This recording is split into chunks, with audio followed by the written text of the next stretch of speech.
Hi everybody, welcome to my video where I am going to talk about the best fat loss tips and hacks if you are a male or female over 50, because that is my specialty. And the reason why I'm putting this video together is because I have a very robust practice for helping people lose weight and achieve health goals and personal fitness goals. I'm 61 years old myself. I'm a licensed certified health coach. I'm in a PhD program for lifestyle medicine. And more importantly, I've been working for 43 years in the industry of weight loss, and I've seen many, many things. And one of the things I'm seeing right now is this group of patients or clients, and you may be in this, who are struggling to see the fat loss that they're after, but are doing all the right things. Like, you're smart, you're educated, you follow the science, you watch the podcast, you should follow the medical personnel that are putting out information for the general public. You're reading the books, you're doing all the right things, and yet can't seem to get the result that you're looking for in terms of a fat loss number. These are you are my client, okay? And I've seen patterns, and then I've found hacks for those patterns, and I'm going to give you my top things that are blocking the people who are very educated and smart from seeing that fat loss.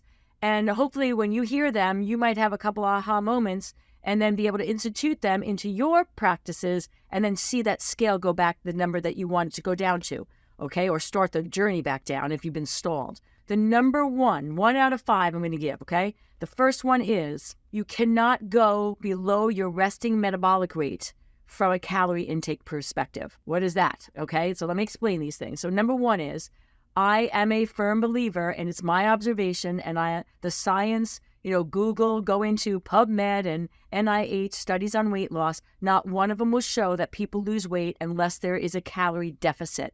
So there's all sorts of information, very confusing, out on social media and podcast land and all that about, no, you don't have to be in a calorie deficit. Yes, you have to be in a calorie deficit. Hopefully you're going to get some insight as to why I'm saying, yes, you do, but there's various ways that you might think you're in a calorie deficit that you're not. So stay tuned. But let's agree, you have to be at a calorie deficit in order to see, conversion of the stored energy on your body be burnt into the stratosphere and lose fat. But here's where my tip comes in.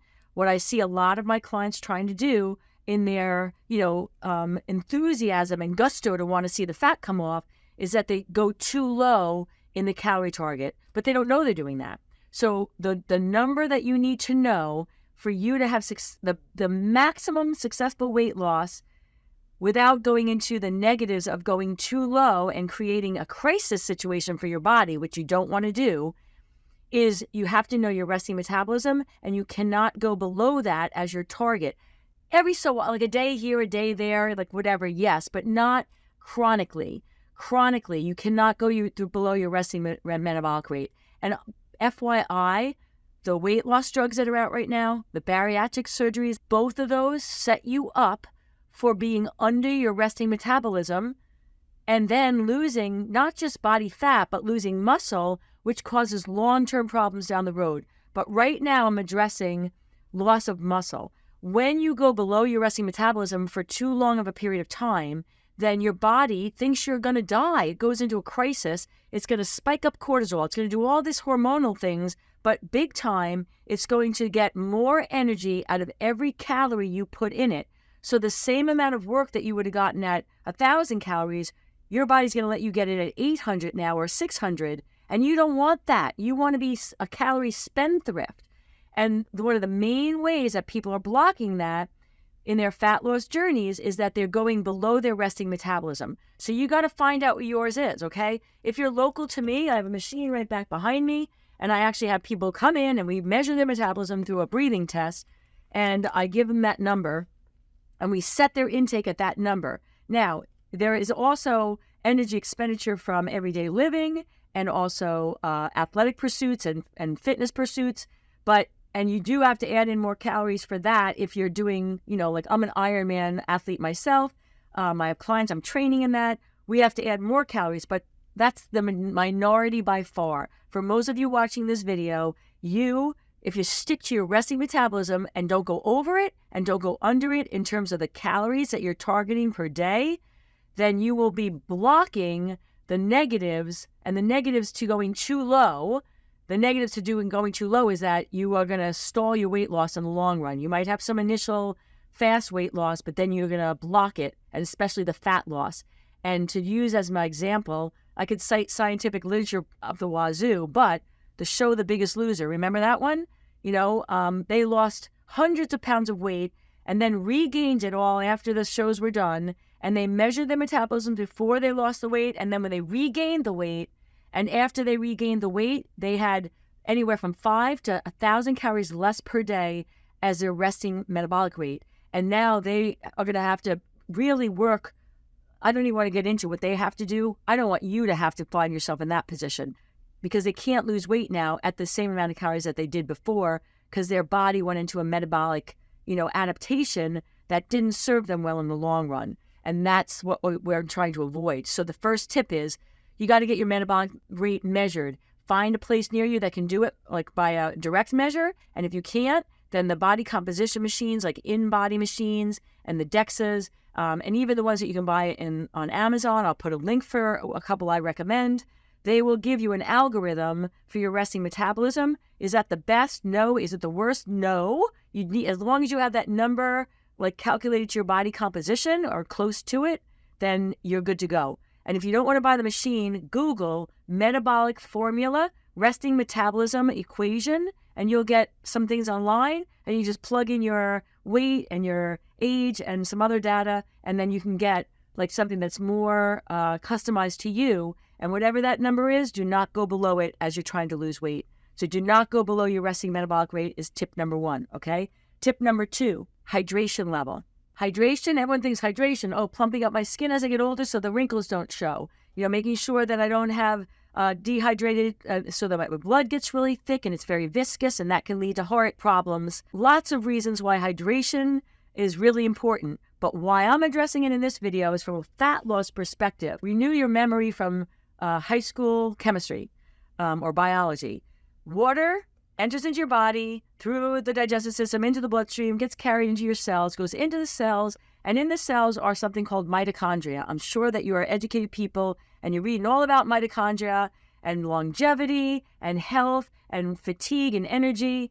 But what happens in the mitochondria is substrate comes in, fat or sugar, glucose, and then there's the Krebs cycle. The Krebs cycle takes those two things, one or both, and it will actually break the bonds, the chemical bonds apart, and that's the release of energy. So they are the furnace of our cells, and they are the creator or the manufacturer, distributor of the energy that we have for our metabolism and for our life. Water enters into those mitochondria, H2O, breaks apart, becomes its hydrogen and oxygen, and facilitates that Krebs cycle. If you do not have enough water molecules, then that Krebs cycle is going to, at best, be arrested, okay? It would be like driving your car with half of a gallon of oil, okay? It'll drive, it's just going to drive terrible. Similarly, that would be how our metabolism is when we are underhydrated. I have a machine that measures hydration rate, and every client that comes into me, I put them through a battery of these tests. The statistics say the average American is now chronically dehydrated, and I have the data to back that up in just my own practice. People are coming in, men under 50% hydration and women under 45%, and that is a dehydrated state. It is bad for many reasons, but for this video's purpose, it's bad because if you don't have the water molecules to facilitate the Krebs cycle in your mitochondria, in your cells, then you are not having optimal metabolism. That is going to be a barrier to your fat loss efforts, even if you're at the right calorie intake, all right? So the hydration is so important. And the rule of thumb, because there isn't one like locked in dead number of ounces for somebody or for humans in general. So the rule of thumb, and this is where I start with all my clients, is half your body weight in ounces. And it doesn't have to be pure water, just plain water. It can be anything liquid. Start there. So if you weigh 160 pounds as a female, 160 divided by 2 is 80, right? So 80 ounces, and that can include your coffee. It can include seltzer, unsweetened iced tea, flavored waters with no calories. Like I'm telling people, don't get calories from your drinks. I'm not an advocate of that. but it doesn't have to be just plain water. I get that question a lot. Anything that's bringing ounces of liquid into your body will suffice to get that hydration level back up to like the bare minimum, which is the numbers I just gave you, 45% for females and 50 for males. There are scales that measure this, again, in the link, and that's how you'd figure that out, okay? So that's my number 2. A third helpful hint for people who are blocked from seeing this fat loss come off is diversification of the fibers in your diet. Most of the clients I work with are not eating highly processed foods. They've cut that stuff out, down to a minimum, just on a weekend or at a friend's house, whatever. I'm sure that's you as well watching this video. But here's what you are probably doing, which I observe in my clients that are doing all the right things, but not seeing their weight where they want it to be. They are saying to me, listen, I eat spinach, I eat broccoli, I eat all the time. As a matter of fact, I can eat the same food over and over again. Like, I'm not somebody who needs a huge amount of diversity, so I'm good with that. And it's not like I'm eating ice cream and, Snickers bars and like whatever. And here's where the problem lies, okay? By eating the same healthy foods, I call it mono-eating. This is what's happening. You're feeding the good bacteria of your colon, of which there are trillions of microorganisms. You are feeding the ones that like the fibers and live off the fibers in the broccoli and the spinach, okay? But you are starving the ones that need the fiber that are in asparagus and eggplant and mushrooms. If you are not seeing the fat loss you're after and you're eating really healthy and you're eating the same foods, especially the vegetables, the plant-based foods, over and over again, meticulously or habitually, then you need to diversify them. And the way I tell my clients to do this is, there's 5 colors of vegetables primarily, fruits and vegetables: red, orange, yellow, white, and green. So you pick 3 different colors and you go to the grocery store, and let's say you get spinach for the green and you get white mushrooms and you get red peppers, okay? Then I tell you, use those for the week, okay? Cut them up, put them into an omelet for the breakfast. Snack on them with some hummus for a snack. Have them as a side dish for your dinner. Mix them up into a salad for your lunch. And try to get like at least 3 cups. I tell people 3 to 7 cups a day of fibrous vegetables. And then when you run out of those and you have to go back to the store, don't get those 3 again. Now you're going to get zucchini and you get carrots and you get asparagus for the greens. And then you do the same meals. Let's just say if you like to eat the same meals over and over again, but you're diversifying the fibers, okay?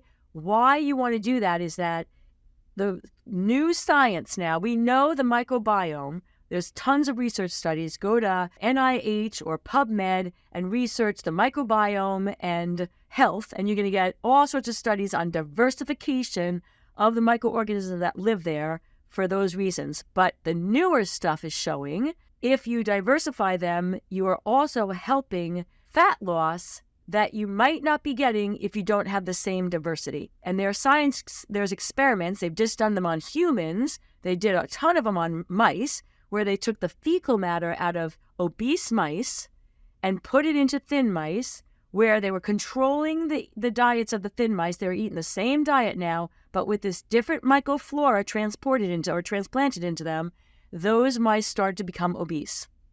Why? A different balance of the microorganisms that live in our colon can either enhance weight loss or block it or cause weight gain, even if you're eating the same diets. Intriguing, amazing. And there's going to be a lot of science that's going to continue to come out about this. But for our purposes right now, for you watching this video, diversify your plants. Don't eat the same ones over and over again, but eat them and eat them as much as possible. But diversify them. Diversify different colors, natural colors, and diversify choices of the foods within the colors, okay? That is my tip number 3. Tip number 4 is you must track your intake, okay? Because I have clients that will swear to me on the lives of their loved ones that they are following their plan to the T.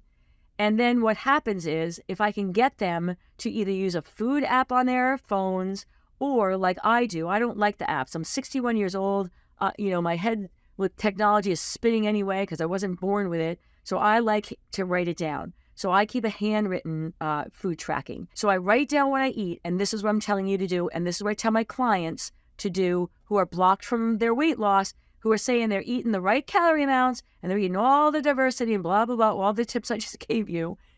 then this is where the problem lies. Like, we have blind spots. Like, we think we know what we're eating and how much, but we don't, we forget. And life is constantly, contriving against us on this front. So I'll tell you how it happens for me. So I have my lunch set. I have a break. I'm going to go in my room next door here where my microwave is. I'm putting it in there, but I'm hungry. I have these great high fiber whole food crackers in my shelf. And so I start to eat them as my lunch is cooking. And I'm tracking it because as I go, I'm counting the crackers and I'm like, oh, a couple broken ones. They don't, like 3 of those make 1. And so I'm like, okay, I counted. I had 15 of those. That's 150 calories. But here's what I do now. And I do it because I learned by trial by fire. I would have weighed the weight, because it's an open package already, on a food scale before I start picking at it. And I know there's 7 ounces out of the 9-ounce bag, okay? When I'm done, I just tracked how much I was eating. I was paying attention. I should have eaten 1 ounce. That's what I said, 15 crackers. And I put it back on the scale, and I ate 2 ounces. And I would swear to you I only ate out 1 ounce, and I counted them, okay? But we're just not as fully aware as we think we are of ourselves. All right, so I'm telling people, and this is how it happens for clients. They're meticulous through the week and on the weekends, and they're putting it in their app and they're writing it down. And then on the weekends they don't write it down because they went off.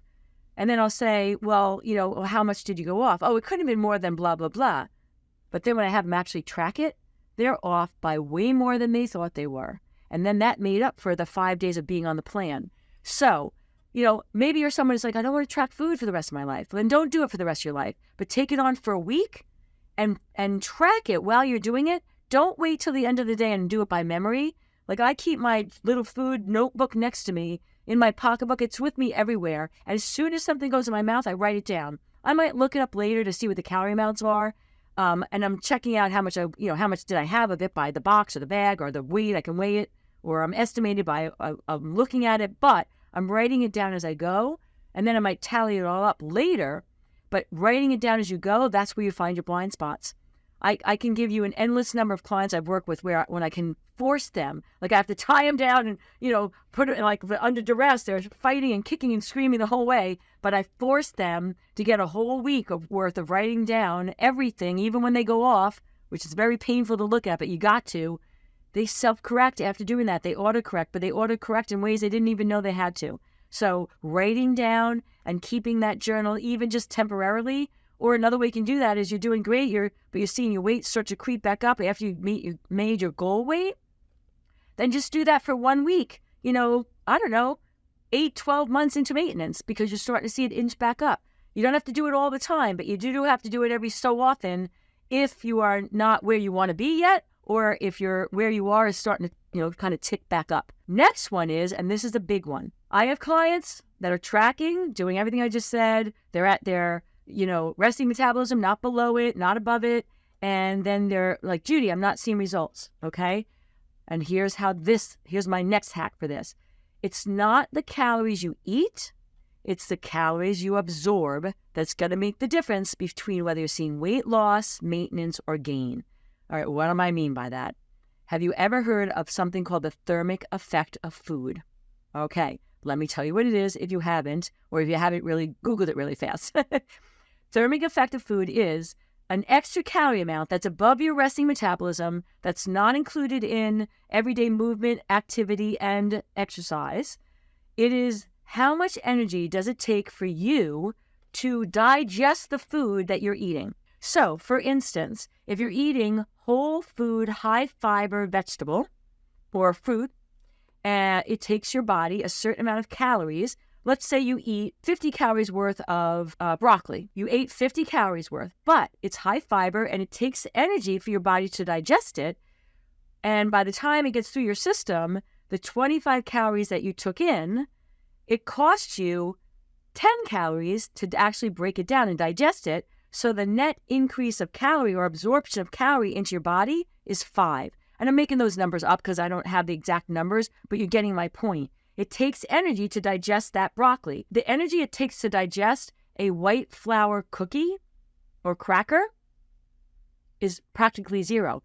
Hence why highly processed foods aren't great for us on many reasons, but part of it is because they melt in your mouth. They go into your digestive system. It requires no energy for your digestive system, minimal. And so you eat 50 calories of the processed flour carbohydrate versus the broccoli. The 50 calories of the carbohydrate, you're going to absorb 49.5 of those calories. The 50 calories of the broccoli, you're going to absorb 35, let's just say. So you see where I'm going here. It's not what you're eating, the calories. It's not the amount of calories you're eating. It's how much you're absorbing. And the difference in between is how much does it cost you to digest these calories, okay? A big one that's blocking my clients, especially my women over 50 who are postmenopause, if you eat 100 calories of chicken or fish or eggs or tofu, it costs your body, your digestive system has to work to digest those things. It's going to cost you, if you're taking in 100 calories of protein, it's probably going to cost you like 25 or 30 calories to just digest that. So you're absorbing 70 calories, not the 100. But if you're taking in protein from the protein powders or the protein bars that have been, protein has been manufactured, manipulated through high heat, chemistry, a bunch of different techniques, then heated, dried, and then put into powder, the 20 grams of protein or the 100 calories of protein from a protein powder, when you take that in, costs you, like, again, 1 calorie to break that down. It's broken down. So you're absorbing the whole 99 calories versus if you ate the chicken or the tofu, you're absorbing less calories because your body has to work to do the work of the digestion. I have a lot of my female clients, males too, but this is a lot more females, that are falling victim of tracking the calories going in on their apps, staying, following all the other tips I gave you, and yet are still eating these highly processed, they don't think they're highly processed foods because protein powder in their mind isn't the same as a Pop-Tart. But from a process point of view, it's probably even worse. If you're trying to lose weight, you want to eat the whole food sources of your foods, and you want them to be in their full package because those are the ones that are going to cost your body the most metabolic calories to burn, to digest, and then you're absorbing less calories than what you're actually taking in, but you still get to take in that amount of calories. So you're not having to cut back on more food. You're actually just picking better ones that cost you more energy to digest. All right, everybody, these are my 5 tips. I chose them because I've seen them over and over again as stumbling blocks for my clients, and I'm assuming you might be in there too. I hope you took some pearls from this. If you did, please give me the thumbs up. Please comment below. Let me know what your take is on the information I just gave. Was it like eye-opening for you? I'm hoping that's the case. Share that and your experiences with this as well in the comments. All right, if you enjoyed this, please look me up online. There's links for where you can find me and other resources I have for you. And in the meantime, we have got this weight loss thing and this weight management thing. Keep going, everybody, and I will see you soon on another video.